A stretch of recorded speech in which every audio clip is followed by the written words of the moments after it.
Keeping with the theme of the last module of multimodality and carrying it on into this one, I decided to make another video to discuss the Hoffman et al. Article and a few things that I noticed came up with it. When I initially started reading this article, I was anticipating it greatly. The thing was, it looked like it was a study that was going to be well orchestrated, in depth about what sort of abilities students have with regards to the internet and proper scaffolding and learning about how to properly use the internet to search, find the information they need for various subjects and topics, and get them engaged in proper internet searching and learning and using it as a resource rather than floundering around through, well, relatively useless searches that a novice who is encountering the internet without a specific program or set of designs or learning will have problems with. That didn't seem to occur so much in the Hoffman et al. Article. Now, admittedly, one thing that I thought was excellent was the fact that the Artemis program itself is a form of scaffolding that is in place. And the Artemis program will allow students to remain a little bit more focused. The way the article described it and the way I looked at it was a step up in terms of user friendliness for students to keep themselves organized from the basic Google searches, Yahoo, and whatnot. The things that were most effective about Artemis as a scaffolding tool before they would move on to doing this themselves by making a discussion questions section or directed questions folder themselves, which they would either handwrite or have on a Word document, which I have done myself, is the fact that it's right there on the browser itself and lets them stay directed like that. It also keeps them focused with regards to the subject headings, the various parts that are going to be a part of it, and will allow them to keep a focus on what they're doing. I saw this Artemis program as being an excellent scaffolding tool that was able to address a lot of the issues that would have come out of just simply bringing them into this with regards to using Google searches or even database searches like what we have access to with the subscriptions that UWO kindly provides for the students who come to the school or are part of the programs.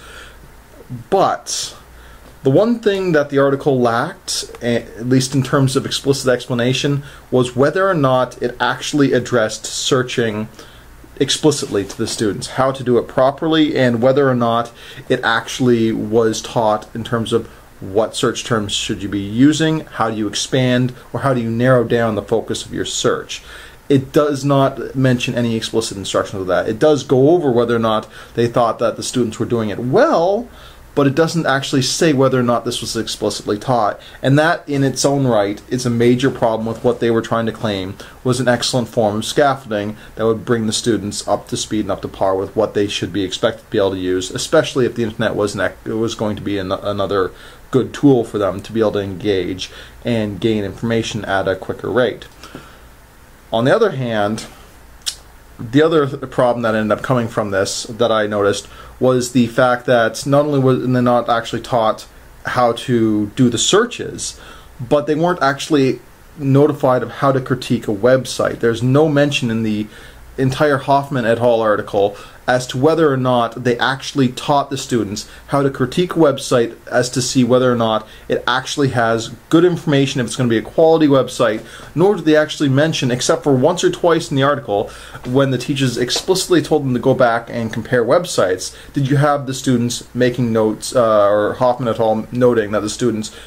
looked at one website and compared it to another to see if the information matched, see if which one would stack up as the better source, and other things that experienced web browsers and experienced users of the internet would do just instinctively. I don't even think about it most of the time when I do it because I've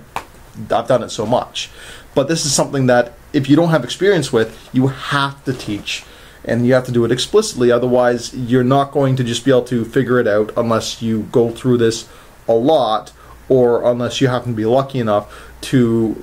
have a lot of time to spend around messing about on the internet, which a lot of students either aren't going to do for an educational purpose, or else they're not going to actually pursue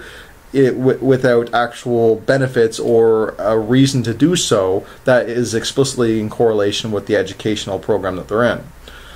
On the other hand, what they were seeking to do with this Hoffman article, the goal that they were trying to do to see if they could engage students in further learning using the internet as a resource, I believe was an excellent goal, but not one that they achieved well with how they structured their articles. They gathered the data well, they did excellent analysis of what the students were doing, they had video clips, they had artifacts that the students produced, they had plenty of things that they could actually encounter, but they didn't allow the students to actually show what they could do beyond what they could already do before they entered this particular sort of testing of the subject. Because the students, as I mentioned before quite a bit at the start of this video, they didn't receive instructions on searching and in critiquing websites, which are the two biggest things that you need to be able to learn to be able to find information and valid information on the internet. On the other hand, I seem to be saying that a lot, they did receive instructions with regards to the use of Artemis itself. And as Artemis was a scaffold in its own right, that probably did act as an assistance to the students for being able to learn how to, on their own, without the teacher's instruction, how to use the Artemis program, how to refine their website, web searches, and other such things. Now, one thing I did like that Hoffman et al. Did make note of was the fact that the engagement of the students did dictate the effort that they would put into their web searches. It is something that I've noticed, especially in any teaching scenario, that if you've got the student engaged, they're going to be more willing to put forth their best effort and their best work. And by doing so, getting them engaged with the subject ahead of time, they're going to be more willing to actually examine what it is that they've searched up rather than just grabbing the first thing that comes in front of them and accepting that as their own. What I do find kind of interesting that they said might have been a factor was previous knowledge, that they either couldn't break away from it or else that the students were accepting falsified knowledge that went in line with that sort of thing.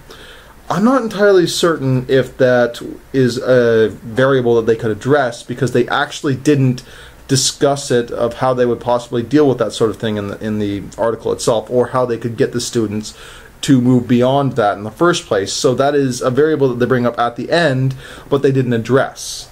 which is a problem in its own right, because if you don't address the variable, if you don't actually examine what it is that they previously know before jumping into a systematic approach like this that they were attempting to do, you're not going to be able to know whether or not it's the students finding improper websites, low quality ones, poor ones, or whether or not they're being influenced by previous knowledge that isn't actually quite accurate, and previous understandings that don't actually line up with the realities that are being found in this particular case in the science program. One thing that I noticed was the comment that was being described by, I believe it was Eric and Kevin. I can't quite remember here. Let me see if I can find it. But in any case, the comment that they were describing, they were talking about internal energy instead of the gravitational forces and pulls that cause them to move, to keep their energy moving through space, and what caused them to react and could potentially collide. They don't actually explore where they got that information from in the first place, nor do they really mention if that was going to be a factor at all, which is a little bit odd, because if that isn't addressed in the first place, they don't actually teach the students how to move beyond what their preconceived notions are and expand that with what they're searching, then that's a factor that they can't really address well, and kind of makes this a bit of a flawed experiment in a way.